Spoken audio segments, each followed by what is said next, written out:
Қайрат видео студиясы ұсынады. Сіздердің бүгінгі көріп тамашалайтындарыңыз шынайы оқиғаға негізделген.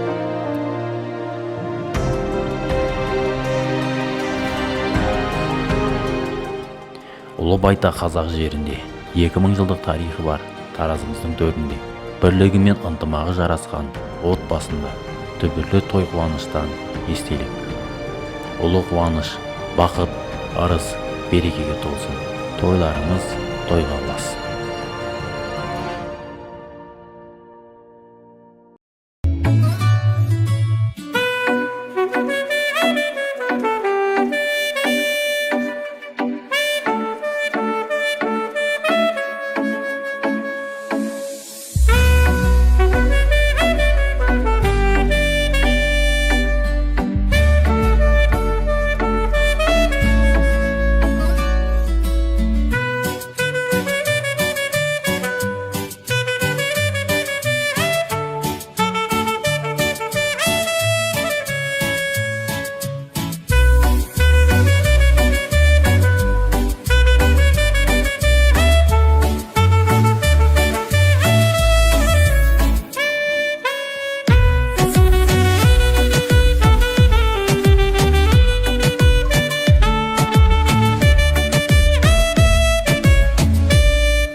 Toyga kelganda bir shabalaq boshqa to'y o'tib bosdi. Boshqa bosdi. Abamizning 18 yosh quvonch to'yga bosdi kerak. Ana desha amsadan armada kelayotgan quvonchlar to'yimizda basayıq. Болуш жастан асқан балаларға ата-анасымен көруге рұқсат берілген той.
Şapalaqlarınız rahmet, toy kutlu olsun. Barakallah, Qulay Shakir, jelib bergan bu to'yga Jasugin ağa Jasqavun, betingizde şunu bolsun bir kechlik deb bastag'in, kelin-kechlar endişe, ko'tarib ko'ktin shashpag'in, barcha ko'ngilda bir jelib berib tastag'in, Qozoqning uli bo'lgan so'ng, ayiqda amandaspag'in, olay bo'lsa ag'ayboqdan bastab olayın, so'zimni marjan tag'ayin, osındağı ko'pchilikning keligini ejarayin, eng aldimen amandasib olayın. Assalomu alaykum deb selam berdim ağayın, erkinesinde şapalaq qo'shimətleriniz amanlıqınızda quvonchlar o'tib olsun. Endеше аңсаған армандаған кереметті тойымызды бастамасынан бұрын тойы келе жатқан кезде қандай қошемет сый-құрметпен қарсы аламыз. Орнымыздан тұрайық. Ағайын туыс бәріміз, үлкен кіші кәріміз, 18 жасқа толып жатқан біздің сұлуда сымбатты красавица болған тойды келде апамыз келе жатқан кезде қандай қошемет тұрамыз. Шапалақ қошеметке менің енемде шықпайды кезде. Арман қошемет тұрамыз! Şapalaq, қошемет, сый-құрметпен бүгінгі мінекей қос 30 жасқа толып жатқан біздің сұлуда сымбатты ару анамызды той түрінде қарсы алайық кәнекей.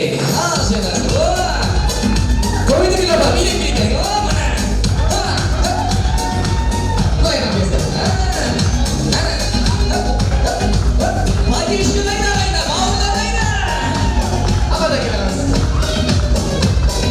Şimdi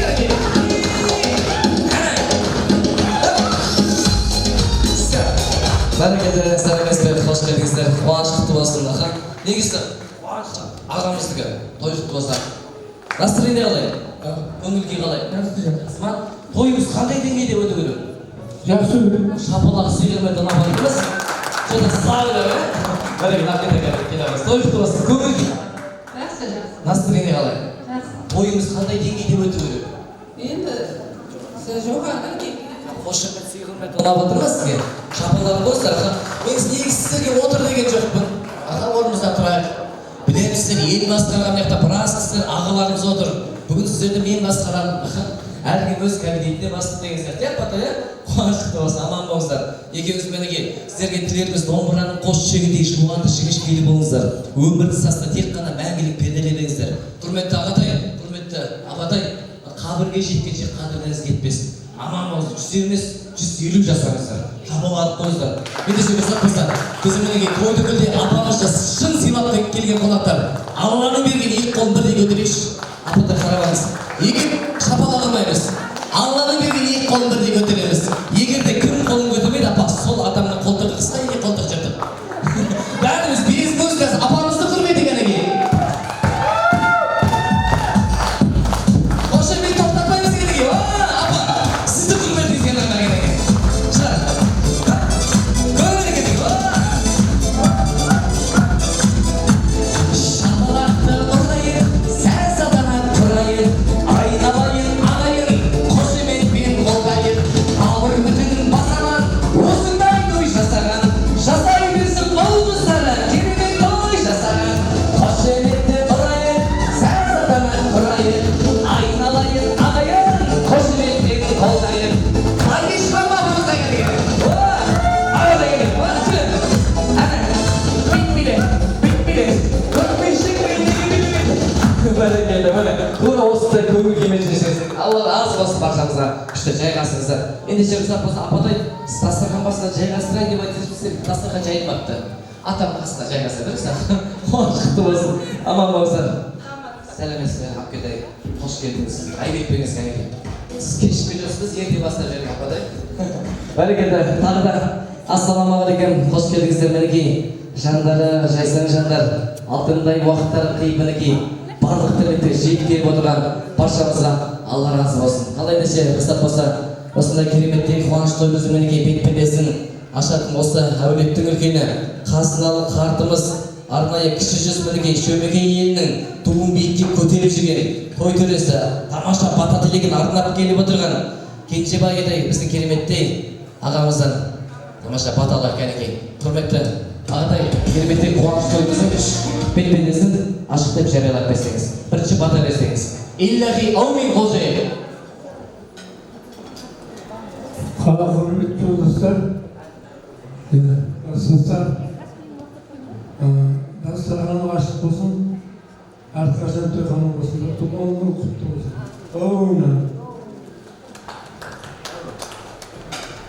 Бәрекелді, айтқандарыңыз келсін. Жалпы негізі той ашық бағадай? Ашық. Бәрекелді, шапалақ қойыңыздар. Негізі тойдың бет-пердесін ашқан әулетіміздің мінекей жанашыры ағамыздың құрметіне негізі шапан алғанбыз ағатай. Асығып жүріп үйде қалып кетті. Құдай қаласа үйден табыс еді, шын жүректен. Аман болыңыздар. Ендеше алдыңызда дәместі қастан алып отырыңыздар. Сіздердің құрметтеріңізге біздің мінекей тарапымызда бір тамаша әсем ән болсын. Ауыздарыңыз, дәмде құлақтарыңыз кереметтей тамаша әсем әнде болсын. Сіздердің құрметтеріңізге мінекей біздің тарапымыздан жанды дауыста бір тамаша әсем ән болсын. Мына білетін жандар болса кішкене қосылып, атсалысып ортаға вальс билеулеріңізге рұқсат кәнекей. Қуаныш құтты болсын.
үшін ғана тоқтауға дайын жүрегім менің кенжебай деп соғып тойды деп қана тоқтауға дайын бүкіл әлем қолдады сен үшін ән салады бұлбұлдар сен үшін жүрегіме жыр тынады сен үшін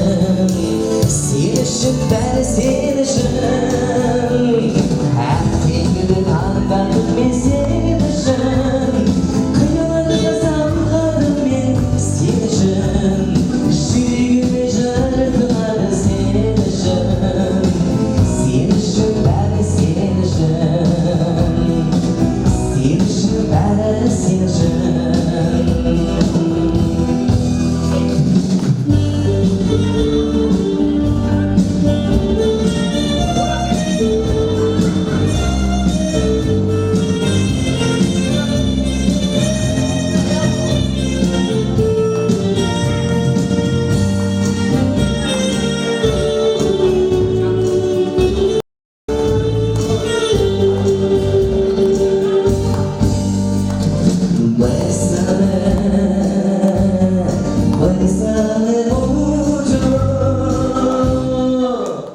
деп айтады деп ойлап қыздыр, сіздер шапаларын басыңыздар негізі ән айтыңыз кішкене қошеметтеп құттықтап қойсаңыздар, алғаныңыздар үшін баршаңызға алла разы болсын, тойларыңыз құтты болсын. Негізі халал той ғой негізі. Білмеймін, біраз дәстүріңіз болмай тұрмайды ма? Кішкене күліп отырайық. Қуаныштар. Негізі апамыз күнде 30 жасқа толып жатқан жоқпын. Апа негізі қыстарыңыз бар, киімдеріңіз сылап жұмсамайсыз апа? Қана кісілер, апама отырғызып қойыңыздар. Әрекет, аман болыңыздар. Той құтты болсын. Ендеше рұқсат болса мінекей арнайы бүгінгі мінекей қуаныш тойымызға тамаша бата тілегін арнап келіп отырған осы әулеттің мінекей жанашырлары, әулетіміздің үлкендері десек те болады, қазыналы қарттарымыз десек те болады. Құрметті қонақтар, құлақтарыңызға алтын сырға мінекей бүгінгі тойда жалпы ешкімнің аттары аталмайды. Жалпы мысалы әкеміздің ағайын бауырлар десек ағайын бауырлар келсе, анамыздың жанашырлар десе жанашырлар келсе, құдағилар десе, бірақ құдағилар келсе сұлуда сымбатты красавицаңыздың сол кісі арнайы билеп келсе құдай қаласа.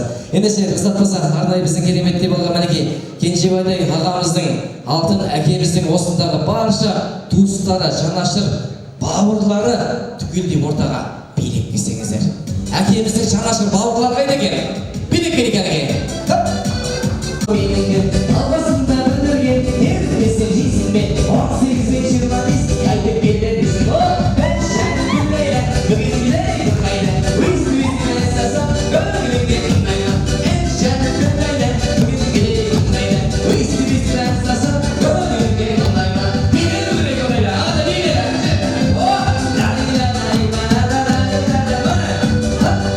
ой көрдегенің той осылай көңіл келмей жүрсеңіз келгенді шөптің басы солмай ма? Біздің анамыз 18-ге толмай ма? Тойдың жаным 18-ге толғансың Орынды көңілі махаббатта болмай ма? Ойнай, билейді, мұңдай ма? Ешқашан ақтымейді, арнаймын сүйіктім саған Баққа солша кетірмейді, жоқтайды Жоғыма асырылай өтпейді Бәрекелді, ассалаумағалейкум. Қош келдіңіздер. Мінекей, бүгінде тойымыздың төрінде сақалымен сән беріп, мақалымен мән беріп, ақсақалдарымызды келіп отырған мінекей құшағы жұмаққа айналған, көкірегі бұлаққа айналған біздің аяулы болған ажалды аналар мен жеңгелеріміз, туған туысқандарымызға келіп отырған. Ендеше бүгінгі келген қадамдарыңызға гүл білсін, нұр білсін, Алланың нұр жаусын деген ескі тілекпен. Рұқсат болса үлкеніміз кімнен бастаймыз? Бәрекелді. Гита Зита. Қош келдіңіз апатай мархабада. Пенсиясы көп апалар бірінші сөйлесін деп жатыр. Кешірер қонақтар, міне бүгінгі жиналғанымыз себебіміз келініміздің тойды алпыстасын құтты болсын.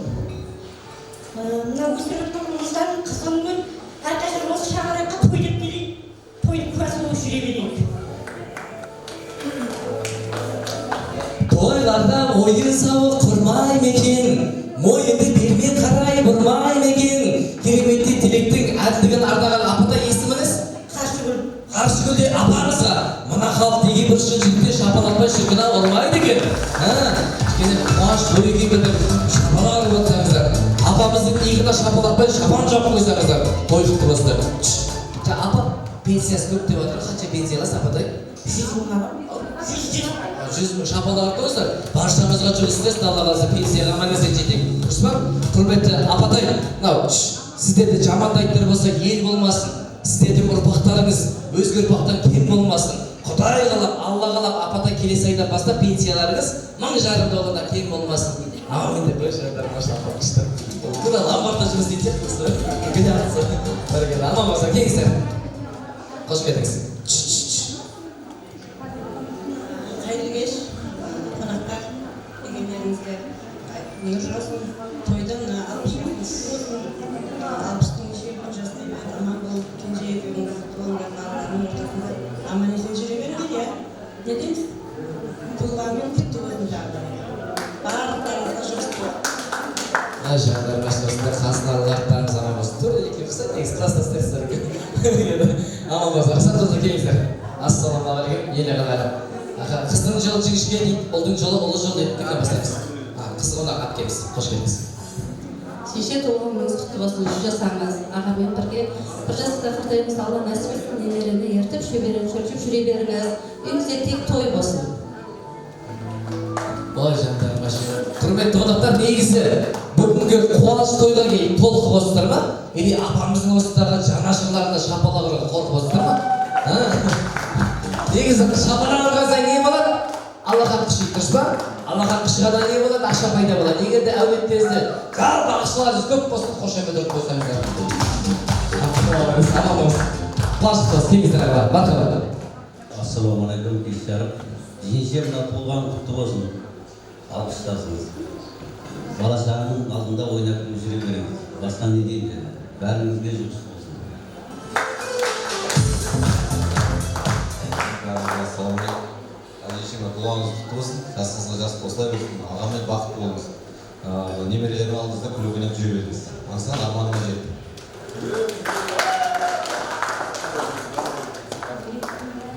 Мен сөйлемесем давление бар деген кісілер ортаға шықсын. Ол кісінің бәріне давлениесі бар сәтті келеміз. Қош келдіңіз апай. Шеше, туғаныңыз құтты болсын, деніңіз сау болсын. Ағам екеуіңіз бақытты болыңыздар, немереңіз қызығын көріп, Аян Жандостың тойына келің, аман есен. Сол үшін. Сол үшін қымыздан алып отырыңыздар ішті. Әпке бір қатты алғанын зектіңіз. Аман болсын. Келіңіздер. Құрметті сізге бар. Келіңіздер сөйлең, өзіміз гүл сөйлеңіздер. Уақыт жетеді азанға. Ассалаумағалейкум, қонақтар. Кенже туғаныңыз құтты болсын. Жасыңыз жарық болсын. Кенжекеймен 1 жаста қартайыңыздар. 100 жасаңыздар. Өбірлі шүбірлі болыңыздар, қыздардың қызығын көріңіздер. Бәрекелді, аман болсын. Келіңіздер, құрметті кешуді қыздар. Шеше, аға, тойларыңыз құтты болсын. Әрдайым осы жорар ұлдас ағайын туыс немерелеріңіз алдында шапқылап күліп ойнап жүре беріңіз. Басқа не дейміз, сол дендеріңіз сау болсын. Той құтты болсын. Сол үшін? Келіңіздер, құрметті ағаларымыз. Келіңіздер. Апке келіңізші, мен енеме ұқсайды екенсіз. Келе барсын. Мына кісінің көргеніңізде ене емес пе жаңа адам не ерімсіз деймін. Ойлап отыр. Просто енем жақсы көріп осы кісі сияқты красавец алып келсін сияқты. Мархабат, қош келдіңіз. Кеш жарқауым, бүгінге жиналған себебіміз той жеңше туғаныңыз құтты болсын, өмір жасыңыз ұзақ болсын, Алланың берген жасын жасап жүре беріңіз. Бізге де жұлысты болсын тойыңыз. Тойыңыз той қаласыз. Апке, есіміңіз кім? Әсем. Үшін ашылып жүресіз? Күлесіз ба? Күліп жүресіз. Келіңіздер, құрметті ағаларымыз. Алтын барлар сөйлесіз. Кеш жарқынықтар. Бүгінгі жиналып отырған себебіміз кеше туғаныңыз құтты болсын, 30 жасыңыз құтты болсын, өміріңіз ұзақ болсын, деніңіз сау болсын. Бірінші денсаулық деп денсаулығыңыз мықты болсын. Немерелерді ертіп, шөберені шертіп жүре беріңіз, жүзіңізден күлкі кетпесін. Бақыт тілеймін, бақытты болыңыз. Бәрекелді, көрген қызықтарыңыздан көрер қызықтарыңыз мол болсын, Алла қаласа. Бала деді, келе бала. сөйлесінші. Негізі тойда екі адамның тілегі қабыл болады екен ағатай. Бірінші періште болсын, кішкентай балалардың тілегі тез қабыл болады екен. Одан кейін жаңағы мас болып қалған кісінің тілегі қабыл болады екен. Не айтып жатқанын білмей тұр, дұрыс па? Ал. Апа тегіс екеуміз отырып әңгімелесіп жатыр. Тегіздер, құрметті қыздар, тегіздер. Сөйлеңіздер, бауырлар, ағамыздың жанашыр бауырлары тілек айтпаған кезде қашан айтамыз екенсіз? Жеңше, мынау 60 жасыңыз құтты болсын, жасыңызға жас қосыла берсін, әрдайым алдымызда күліп ойнап жүре беріңіз. Немерені ертіп, шөберені шертіп жүре беріңіз. Кім сөйлейді? Аламыз. Кепрадович, ассалаумағалейкум. Ассалаумағалейкум. Жеңше, туған күніңіз құтты болсын. Ағам екеуміз бақытты болыңыздар. Немерелеріңіздің алдында ойнап күліп жүре беріңіздер. Сол бақыт тілеймін. Қуаныш құтты болсын. Қалаңыздар қосыламызға. Өкпелес шықты, сіз қойғасыз. Бір-ақ адам қалды. Мен ұрысты сізге тұрады кісі. Қайсыз? Жеңге, здравствуйте. Сәлем бердік.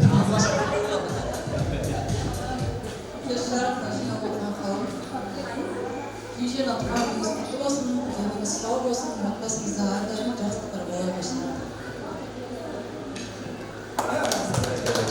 Шапалақ сізден көргеніңізге. Аман болса, жаңа кімге не алып келдіңіздер, соны қалып кетпесін. Апам көзі бақырып, қарап қойып. Айтып берсеңші. Қодарыңыз бар кішкене? Келе бас. Кімге не? Келіндеріңізге? Шапалақ болса, арнайы мінеге апамның атынан кереметте ару келіннің құрметіне сый-сияпатымыз. Шапалақ поддержка бар ма? Миллион жасап шапалақ соқсандар болмай ма? Бүгінгі анамыздың 60 жас қуаныш тойында мына халық ағайындарға бір шапалақ соқса болмай ма?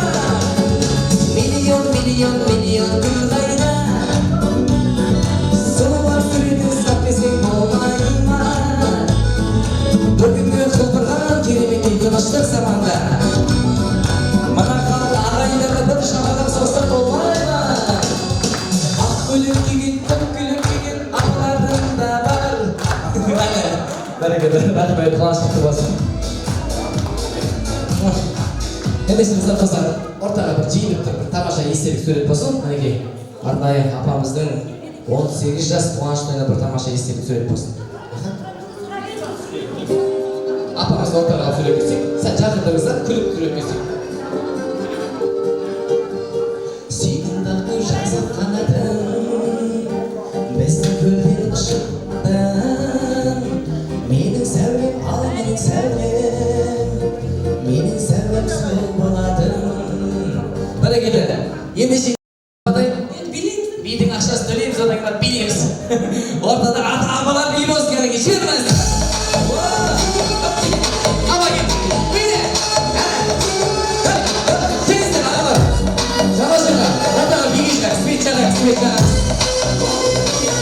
Свет жағамыз.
ойбай суды шығапты.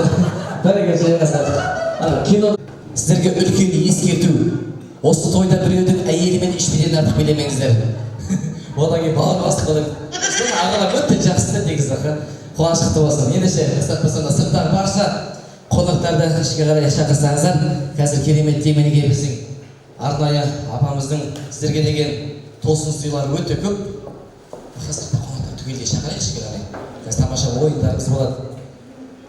Барша қонақтарымыз ішке қарай келгенше біздің мінекей тарапымыздан бір тамаша әсем ән болсын. Ауыздарыңыз, дәмді ықылаттарыңыз біз айтатын кереметтей әсем әндей болсын мінекей.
Қошеметтеп қойсаңыздар, ақа шабыт ашылмайды ғана кейін.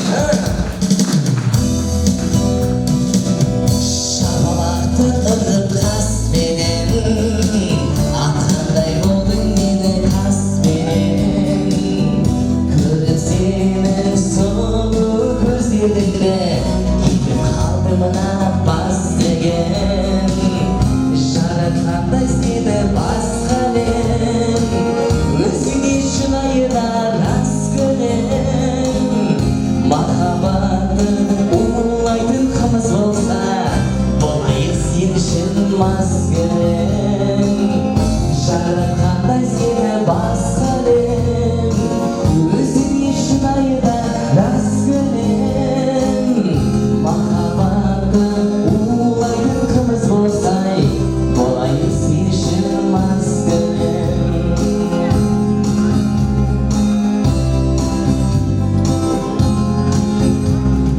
Сексіз арман бер ой, көңілмен сырласу. Өмір сай деген ой, кездесумен қоштасу. Қиналсаң да көрерсің, басқа түскен тағдырдай. Жаным оған ерерсің, жеткізбесе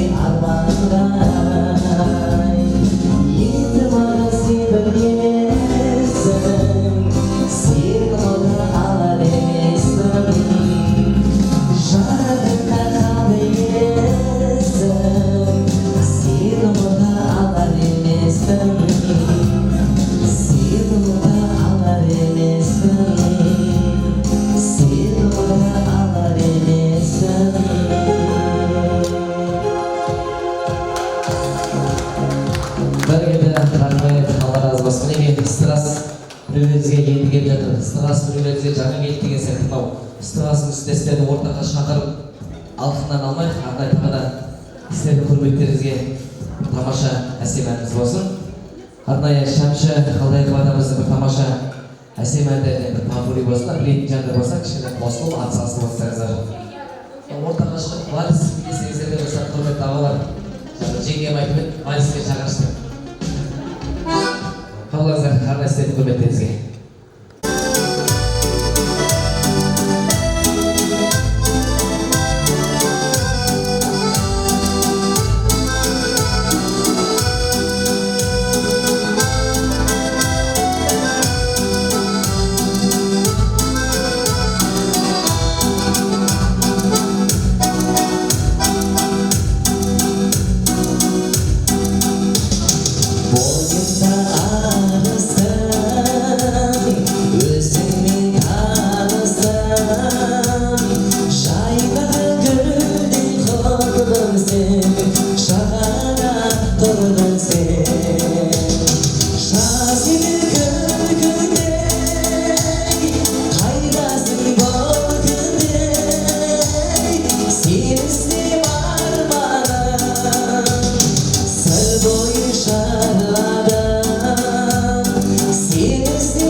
Тойғасын, мінекей, біз қазақ ағайындар қазақпыз, біз қазақ бар қазақпыз, қосын қой қылатын, қойын тай қылатын, ал тайын дүркіреген той қылатын қазақпыз ағайын.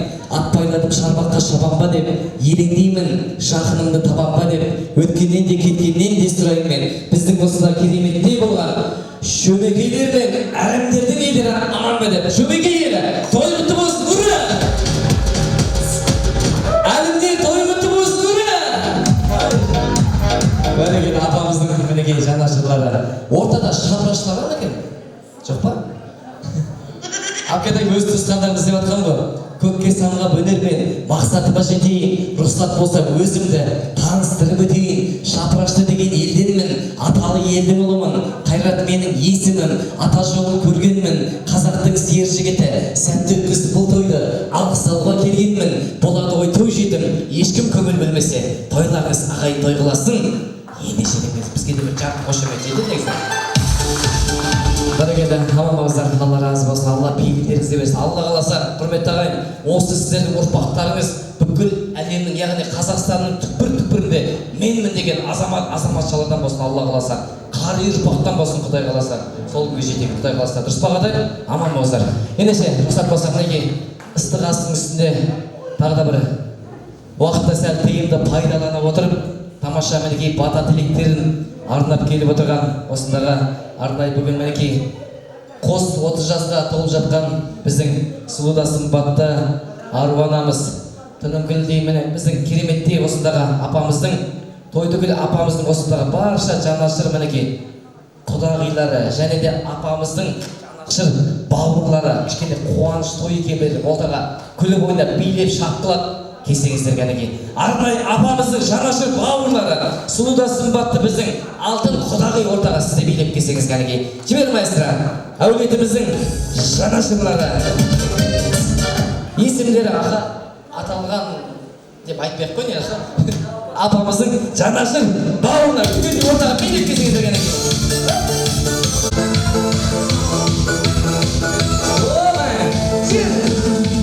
Öpülür gülgülüm, ilan batar bolum, vakıtın aşır tünülgün, kuşağıma gelip gelbegün, 18 yıl kayda diday, müziğinin kelebegün, 18 yıl kayda diday, müziğinin kelebegün.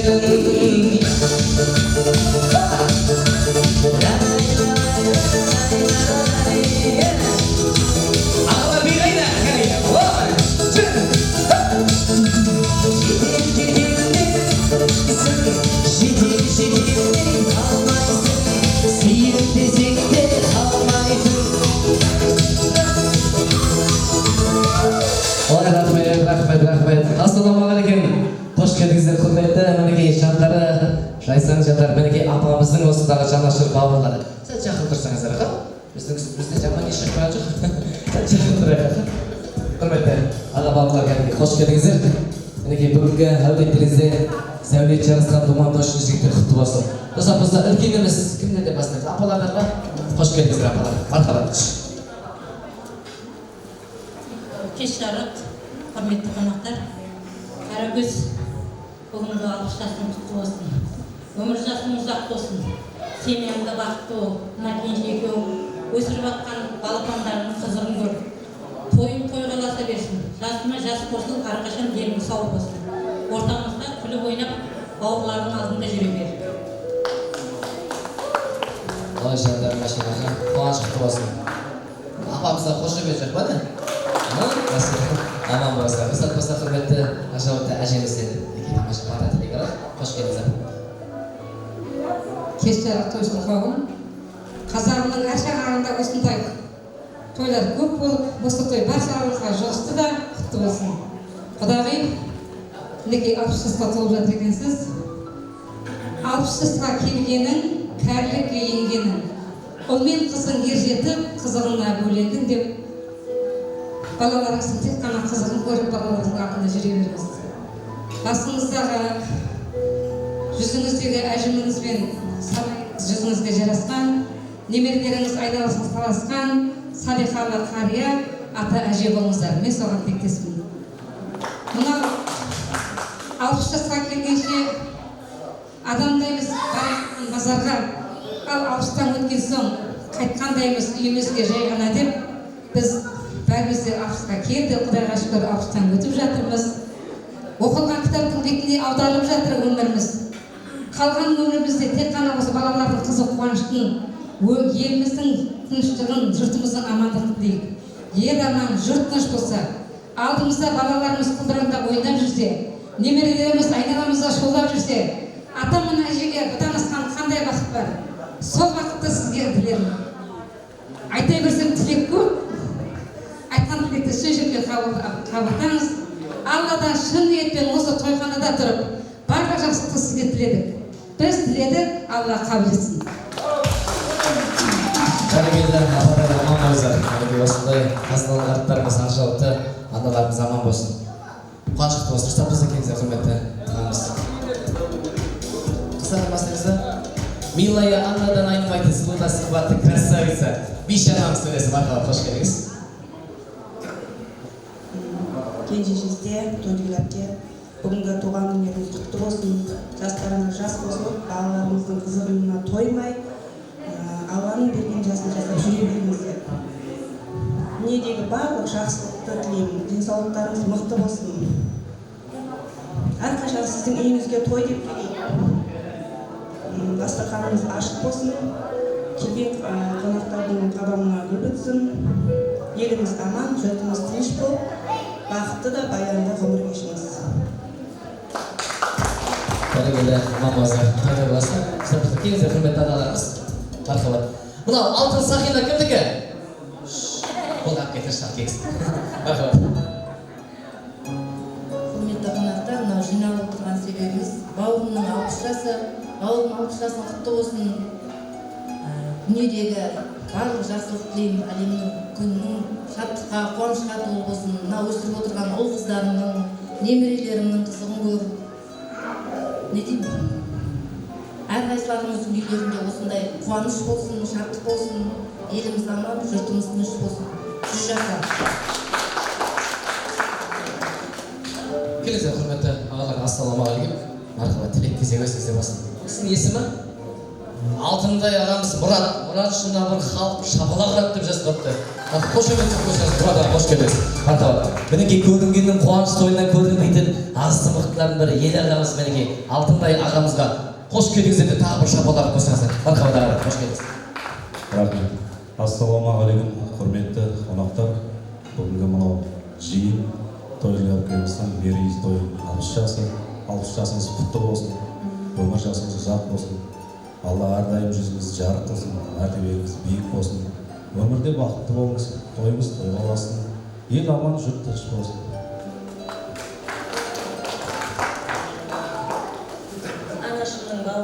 Анашымның бауыры Телеграфте бүгінгі 60 жас мерейлі туған күніңіз құтты болсын, өмір жасыңыз ұзақ болсын, деніңіз сау болсын. Мына немерелеріңіздің қызығына қоймай, гүлдер көпіріп ойнап жүре беріңіз. Айтып жатқан жас келген барлығына қосын, құтты болсын тойларыңыз. Амада мен ғой? Күшті алар десіп отыр. Қуанышты болсын, келе қалсын. Алтын жеңге сөйлесін, жеңге деп жатырмын. Әпше, туған күніңіз құтты болсын, өмір жасыңыз ұзақ болсын. Алланың берген ғұмырын жездермен бірге қуанышта, шаттықта өткізе беріңіз. Немерелеріңізді ертіп, шөберелеріңізді шертіп, қуанышты күндерімізде қасымызда бірге болып, жақсы күндеріміз көп болып жүре берейік.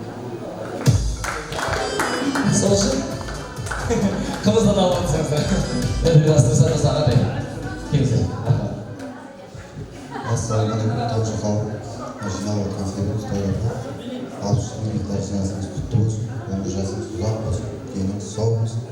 Мына өсіріп отырған ұл қызыңыздың рахатын беріңіз. Алдарыңызда әрқашан ойнап күліп, денсаулығыңыз мықты болсын. Жүре жасаңыз.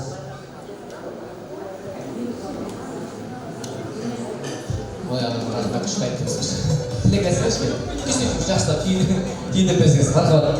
Сәл назарымызды бермен қарай бұрып отырайық. Мінекей Алтындай ағамыз тамаша тілегін арнайдап жатыр. Бұл кісі шулаған жақтырмайды екен.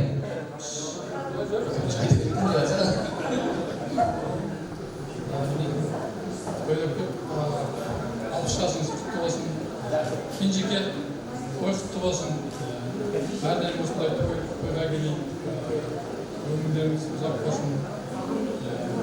Мына өстіп жатқан қыздарымыздың қызығын жүре беріңіздер. Жүре беріңіздер, бақытты болсын. Рахмет, той құтты болсын. Бәрекелді. Аға, есіміңіз? Базарбай. Бәрекелді. Еженің бағасы. Бәрекелді. Шапалар қойсаңыздар. Кім менің бұл сөзімен таныстады? Шіркін-ай, әрқашанда қазағымның бағасады. Мінекей, Базарбайдай алтын ағаларымыз, ел ағалары, еңбек қорлығының арқасында Қазақстан Республикасының әкімі болса да жарасақты бір жарасымды шапалар қойсын. Алла сағадай әкім болыңыз, президент болыңыз, ел бастарыңыз. Сол кезде бізді ұмыт кетпейміз. Ештеңе жоқ. Отыр қал қыстағыларда. Сәл төмен қарап көзбін, олар не істеп жатыр екен, не істеп жатыр екен. Сол күнге жетейік, Құдай қаласа. Просто жаңа апам айтып еді, мен жұртымды жастан мақташы деп соны айтып отырмын. Тойда бас қалаңыз, қалмады ғой, иә? Апа не берейін деп бас. Күшті апамыз 5 пенсиясы жинап келген сияқты апам. Тойға шашуыңыз, қайын сіңілмен. Жабамыз мына несін, подаркасын. Ақшалай сыйлығымыз бар. Күйеу балаңыз ше? Күйеу бала болып іштіңіз. Күйеу балаң апаңды беріп қойсаңыз, қайын сіңіл. Шапалақ бар, апа да келеді ғой сондара. Қошеметтеп қойса кәдеге, анамызды құрметіне.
Басқа ештеңе алып кетпеді ма? Қыздар бір нәрсе берейін деп жатыр жаңа. Болды ма? О, ағасы мен киіндіріп қыпты ғой. Сіз жылып отырыңыздар. Аман болса, рұқсат болса, естелік сурет болсын. Апатайсыз бе? Мына 3 қызды ортаға алып суреткесек, баяғыда мектеп кезде біз мұғалімдер айтатын, сендер жігітсіңдер, сабақты жақсы оқыңдар, қыздарды сыйлаңдар, қыздарды ортаға алып тұрыңдар деп айтатын баяғыда мектеп кезде. Апа келгіші екен сол отырып әңгімесі. Біздерге айтатын, жігітке жақындай бермеңдер, тыныш тұрыңдар дейді.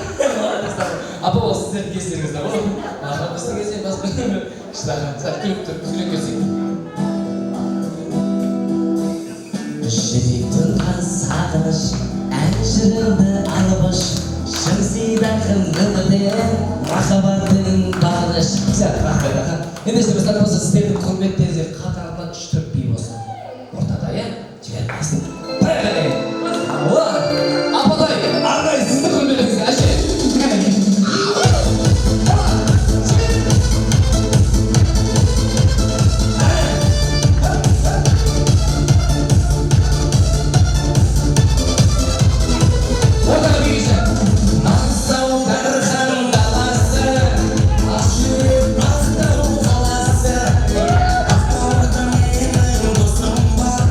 Sivas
Бұл үйдің әйелі қайда?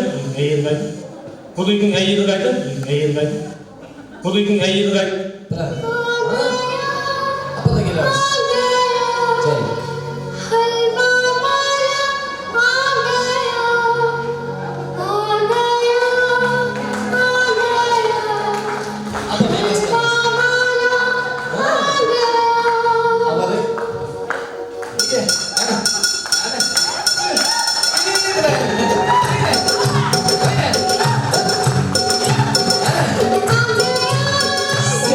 Бәрекелді кіші.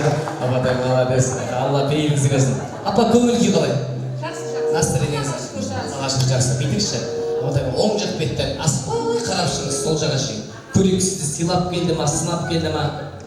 Ой, Құдайдың құдіреті. Ешкім шапалақ айтып ойламайсыздар,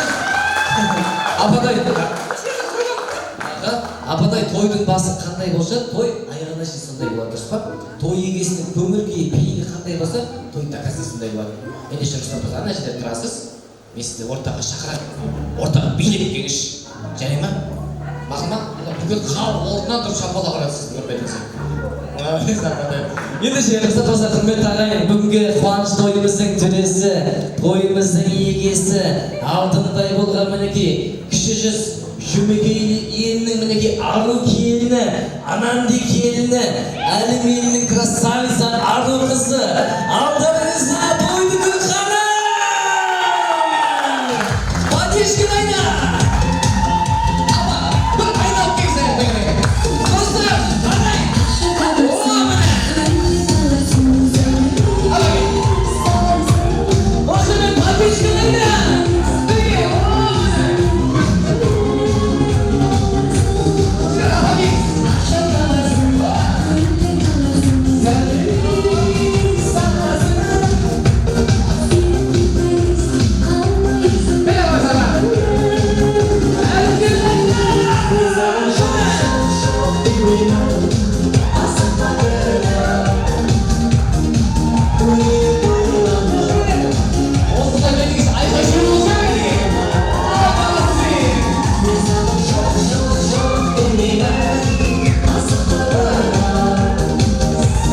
Бәрекелді.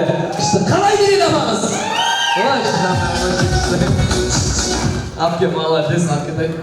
Тағы бір сырын шапайын. Молодец. Көшесі сағасын тамақ ішкесін. Бәрекелді аман болсын.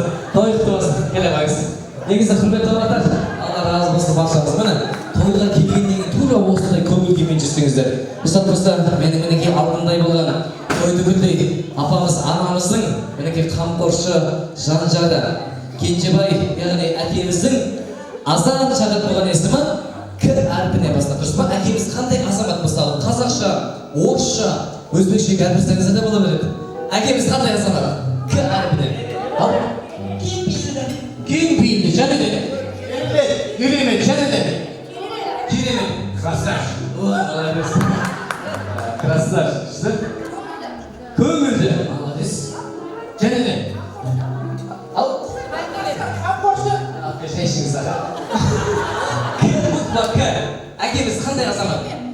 Керемет. Молодец, керемет. Және де? Күшті. Тағы да сөздер бар, орысша, қазақша, өзбекше кәрпірсеңіздер де болады. Әкем қандай? Ай, молодец, манты жеңіз. Краш. Краш шақыр. Шапалағыз болсын. Спасибо. Және де қыздарға сұрайтын сіздер. Тамақтар, күшті топтан қыздар бар. Әкеміз қандай? Сізді танымайды сияқты. По пути келеді көппеккен сияқты. Ендеше жасады баста әкеміздің асыл жары, сүйген жары, біздің сұлудасын бақытты болған тойдыгүл апамыз. Апа мен қасым үсті жігіттің жайынан шықпайды екен. Жақсы көреді аға. Тойдыгүл яғни апамыздың азан шағат болған есімі Т әрпіне баста. Дұрыс па, ана какая? Тойшы. Торымыз дей ма? Ау. Торымыз. Ай, молодец. Тамаша. Тамаша. Және де? Тамаша келінім. Ой, молодец. Тамаша келін дейді. Братан, сол сәлемет тұрсыздар. Және де, қандай? Оқылда. Ашылмады мен. Ана какая? Теңкісі жоқ құдай.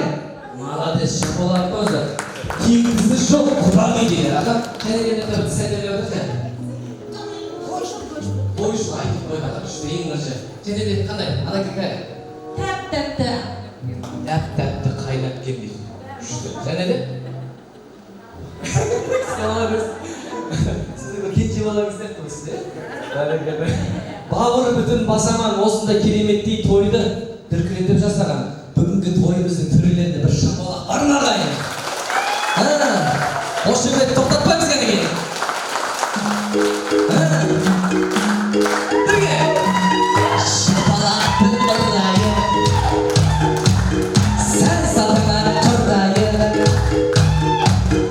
айналайын ағайын, шумағаша, 18 қошеметпен алайын бірге. Ана қыздың алқасай, мына қыздың алқасай. Апатай, осы тойдың болуы құрметті ағайын, біз Алланың арқасай, дұрыс па? Шөмекейлер жасасын, әлемдердің саңғасын, жасай берсін ағайын, осы ғұмыр жасасын. Құрдастарың қай екен, жастар бар екен, кеттім оны сағынып, шапалақтар дайын екен, ағалардың билеп жүр. О, бақа, әпкеңіз жақсылап түсіріп жатыр, молодец. Әпкетай, құрметті ағамыз, апатай, бұл негізі айтса айта берсін деп қата қоймайды. Просто кішкене халық өзімізге қаратып алып келеміз ғой. Ол не тақсап айтып жүреміз. Негізі білеміз деңіздер, құрметті ағайын. Апамызбен, яғни әкемізді бір жерге қойып кетсең, ертең сол жерден тауып аласыңдар ғой көрсін. Ешкіммен іші жоқ қой, Алла пейілдеріңізді берсін. Ендеше, рұқсат болса, құрметті ағайын, жалпы ортада мүлдем кредит жоқ жандар бар ма екен, қол көтерейікші. Біреу апам ежелі көтеріп, апа күліп отырса да недеге бақытша, апа сіздің жолыңыз кіресіз бізге. Міне, қол көтеріп отырайық, аға. Бір адамға кредит жоқ, екеу, үшеу. Ал? Кеше Каспий банкта жүрсің? Үшеу, төртеу, төрт адамға да кредит жоқ, бесеу, алтау, жеті, сегіз адамға да? Сегіз, тоғыз, о атамыз қолын көтерді. Тоғыз адам. Құрметті, міне, 10 адам болды. Құрметті, кредиті жоқ жандар. Сіздерге мүлде сый-сияпат жоқ. Сіздер өте бақытты жансыздар, дұрыс па? Мысалы, желтоқсан айының 18 күні мен сияқты 780 мың теңге сіздер төлемейсіздер. Дұрыс па? Ортада кредиті бар адамдар бар ма екен? Бәріміз кредитке жаттыға сияқтымыз, иә? Алла қаласа сіздерге сый-сияпат жоқ.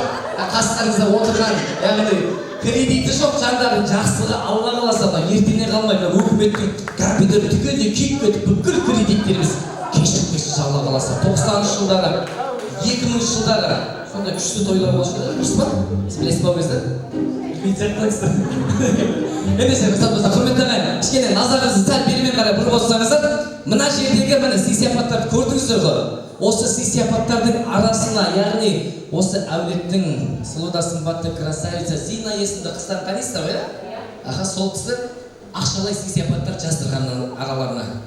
2000 теңге, 5000 теңге, 10 мың теңге, яғни кішкене ат салысып отырайық, жалпы кішкене ат салысып отырайық, шүстігі, мынау кімдікі? Апа келіңіз, билеп келіңіз. Швед мәстір. Өзіңіз жақсы ба? Билеп жақ.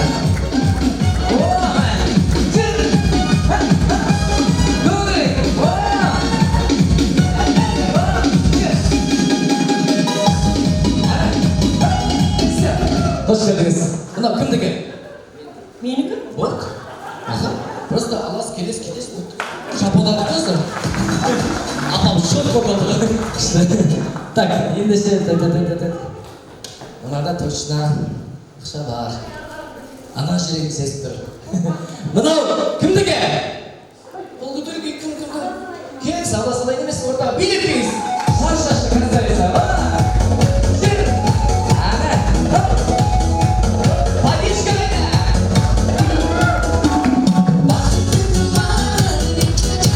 Все, бәрекелді, қош келдіңіз, кім боласыз? Келін. Сәулеттің кейлі, күшті орамал күшті екен, атыңыз? Ақмарал. Ақмарал, есіміңіз? бір халық естіді бар бүйтіп айқайламаңыз мен айламыз мынау кімдікі менікі болды шапалақ қойсыздар күшті апатай қазір менікі деп айтыңызшы сіз апасыз ғой сіз апа менікі деп айтыңыз как раз апа мынау сізге керек болады мына менікі сен білмегенсіз отырасыз апа мына кімдікі келсеңізші апатай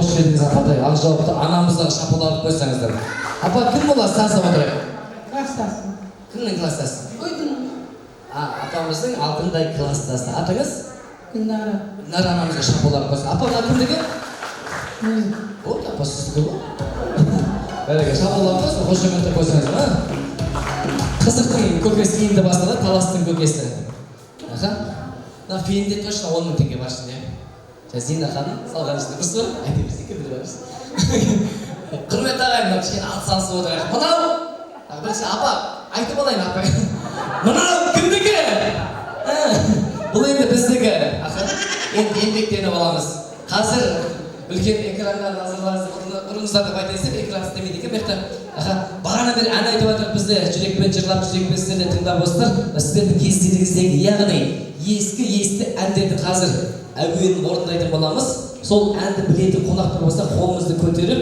яғни мінекей сіздерге деген той иелерінің тамаша сый-сияпаттап дастархан басына жайғаса жатармыз ендеше түсінікті болса той ақтайды уайымдамасын болды күшті бір ақшалай сый-сияпат беріп жатыр молодец баласы өте баласы ма күйеу баласы ма баласы күйеу баласы алла төлегіңізді берсін алла қаласа мына 12 баланың әкесі атамыз жете ма? Так, мына жерде алтын қазір ақшалай күшті ән айтқан кісілердің құрметіне ақшалай сый-сияпат тарата жатармыз ендеше түсінікті болса құрметті ағайын мынау ең бірінші әсем әніміз мынау қандай ән? Бірінші қолын көтерген сұлу да сымбатты арманам сонда билетіңіз сары шаштап келді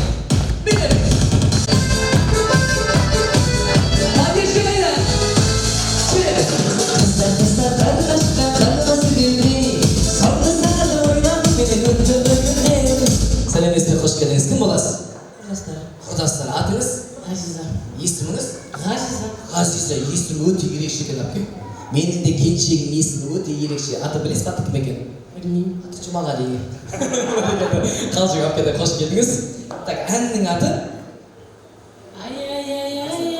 ақсәуле бүгінгі кеште орындайтын ғазиза бәрекелді құрметті ағайын құрметті ағалар негізі біле берсеңіздер ана иттің жынына тимесеңіздер ит түрмей дұрыс па сіздер бізге шапалақ ұрмасаңыздар негізі біз өнер азаматтары ашыла алмаймыз кішкене бір қошеметтеп қолдап қойсаңыздар так әннің аты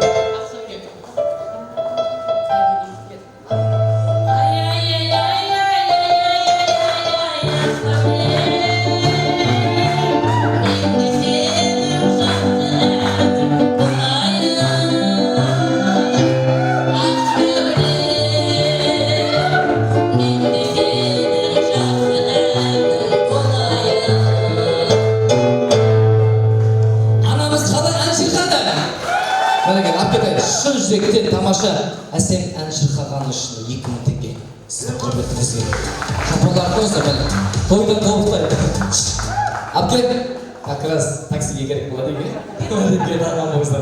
содан кейін әпкесіне тағы бір нәрсе берейінші бір орамал бар сізге әдемі жарастырып соны ана пакетке саласам аласың шапалақ қойыңыздар орамал толтырма жол болады дейді білмеймін сізге не болады аман болыңыздар так келесі ендеше түсінікті болса келесі әсем әніміз мынау қандай ән кім айта алады әпке ақшаға әпке кеңші ортаға сұлу да сымбатты ару мінекей илая арнадан айнымайтын әпшеміз ортаға кім келгенсіз мінекей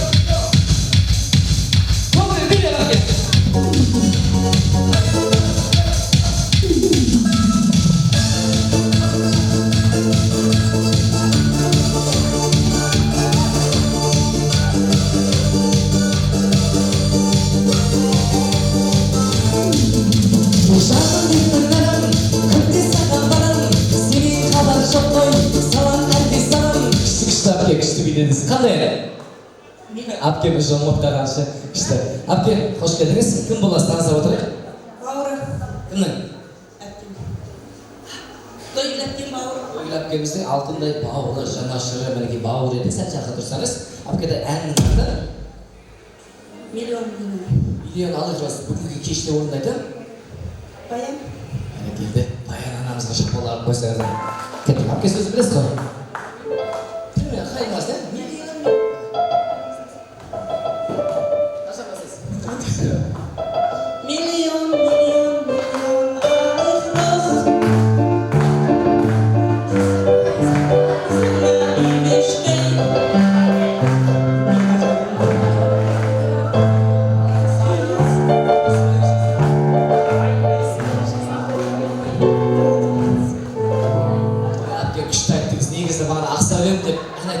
Hemşe, o kısmı kararız, başı güçler kazanmış.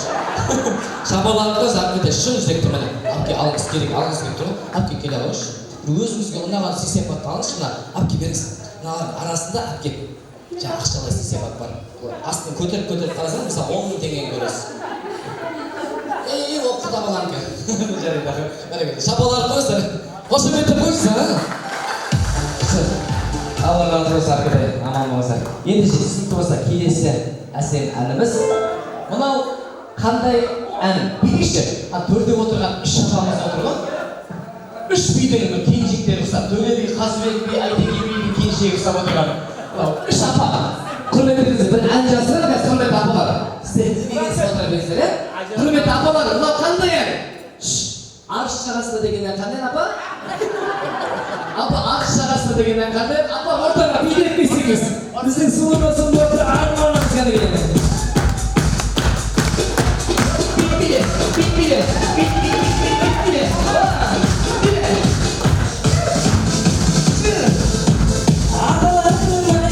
Апаларым ай, осындайда бейбілік ән салайық ай. Бар болыңдар ай, нар болыңдар ай. Жүзге жетіп кемірме шау болыңдар деп келіп отырған. Апатайымызға бір қошеметтеп қойсаңыздар. Қош келдіңіз апа. Кім боласыз? Апам шашып қал, апа демалуға екенсіз отырайық. Айымның болады. Күшті апа, мен қасыма тұрсаң, жаман ешіп тұрып жоқ, анау несін ажым. Мен ойнаймын апа. Апа, әннің аты? Ойымда арыз. Әннің аты Арш шағасында дұрыс па? Бүгінгі кеште орындайды? Айжан. Кеттік апа. Жетсірсем сағынамын. Ойында арсың.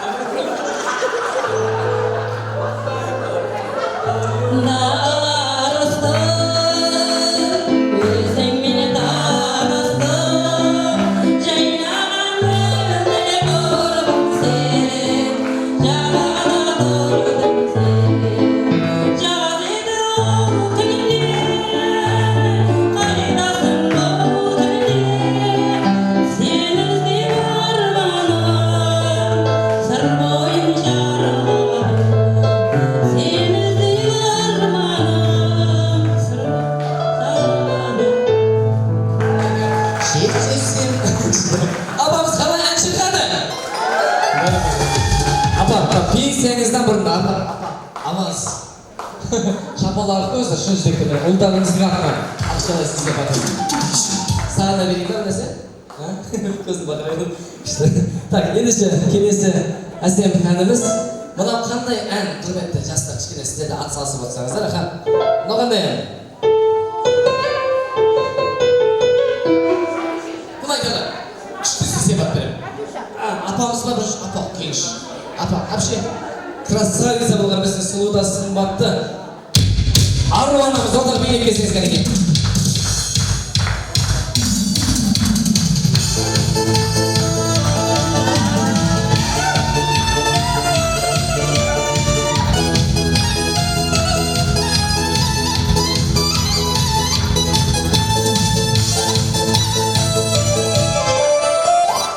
Қош келдіңіз апатай, мінеке ақжауапты әжеміз. Апа естіңіз? Жанангүл апамыз есімдер өте ерекше екен, ерекше жандар күшті. Бәрекелді, апа әннің аты? Катюша. Катюша, бүгінгі кеште орындайтын? Күнім қылғаным. Бүкіл ханымды бір шапалақ алып қойсаңыздар. Апатай, жақын тұрсаңыз, кеттік әнді жақсылап тұрып орындайық. Әннің аты тағы да айтып жіберсеңіз. Катюша. Кеттік апа. Шеше. Жоқ, мынандай ғой.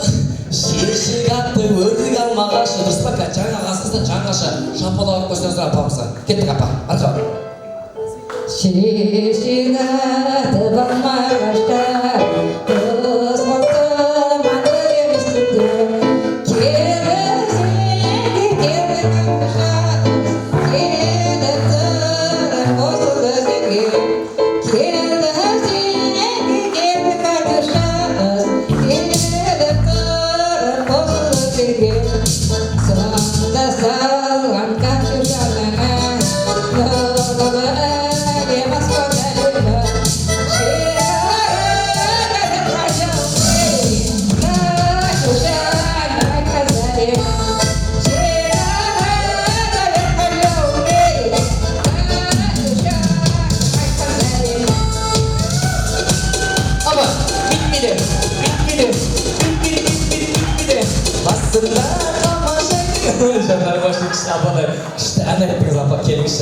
Апа, сізге шын жүректен мынау кенді берсе бола ма, құрметті ағайын?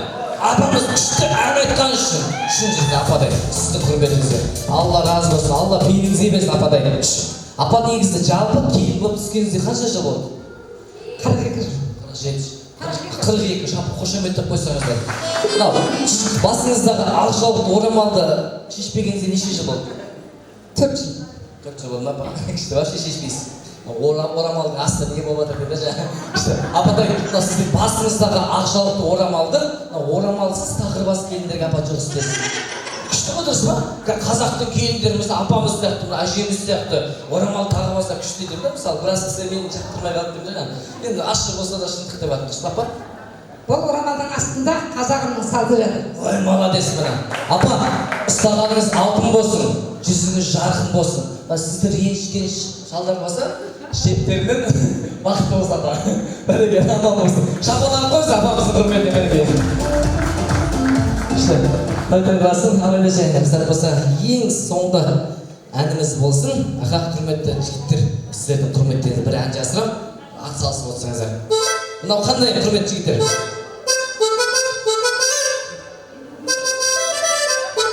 Қандай? Шудың бойында қандай? Қандай? Ал? Молодец, кек!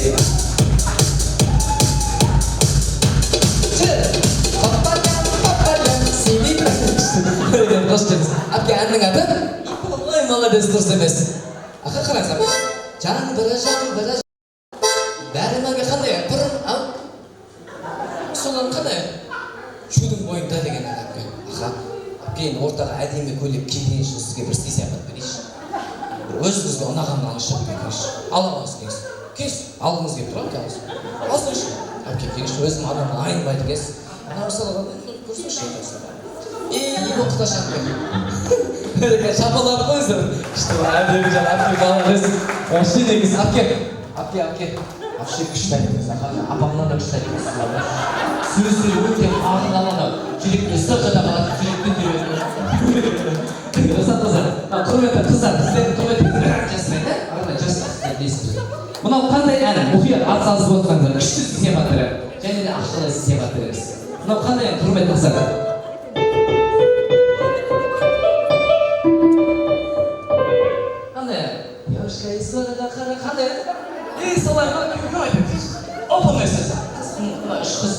Біреуі, ортадағы шетке қысына. Кім? Кім цвета ма? Күш ортаға. Бейлі кезгенсі деген.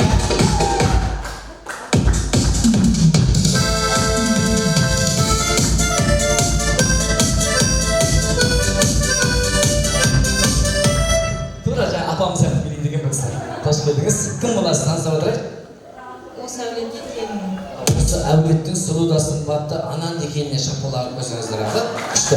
Есіміңіз? Ақбал ханым. Сіздің жігітіңіз қай кісі? Қай кісі? Қай отыр? Орын братан молодец. Орныңызда тұрып қойшы. Күшті. Бағана біз келе салып біздің қолымыздан алып жігіттер тамақ жегендерді жаңа мантысын алып келіп жатыр, тамағын келіп жатыр. Жігіттер алдына жүгіріп шықты да барлық ішесің ба дейді бұл кісі. Ойламадым. Молодец. Жақын тұрсаңыз. Так, әннің аты? Девочка из города Караганда. Бүгінгі кеште орындайтын Мақпал. Ол ханым. Сөзді білесіз ғой, сөз опамен қандай. Мұқият тыңдаңыз. Девушка из города Караганда, жымиясын мен қарағанда, сен дегенде жүресің ғой, ойлағанда барабанда. Бүйтіп біз шақыртпаш барады ғой, тура сондай.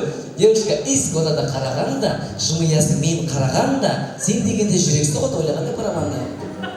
Опан ғой, шапалақ қойса, кішкене патешкі. Девочка из города Караганда, жымиясын мен қарағанда, сен дегенде жүресің ғой, ойлағандай барабанда. Девочка из города Караганда, жымиясын мен қарағанда, сен дегенде жүресің ғой, ойлағандай барабанда. Сен дегенде жүресің ғой, ойлағандай барабанда. Келініміз қалай ән шырқады?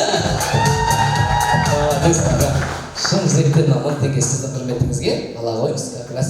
Және де сізге мына шын жүректен сый сияпатты берсін. Как раз өзіңізге кухняға керек болады. Как раз өткенде осындай сыйға бердіңіздер де. Шапалақ қойсаң.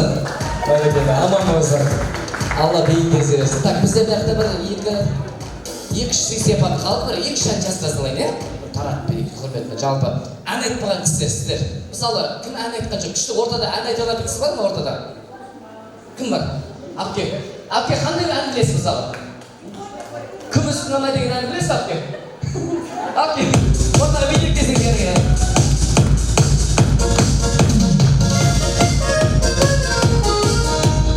Апке, молодец, күшті билейді екенсіз. Қош келдіңіз. Апке, кім боласыз, таныстап отырайық? Коллектив. Кімнің? Апамыздың коллективі. Атыңыз? Кенже анамыз. Әннің аты?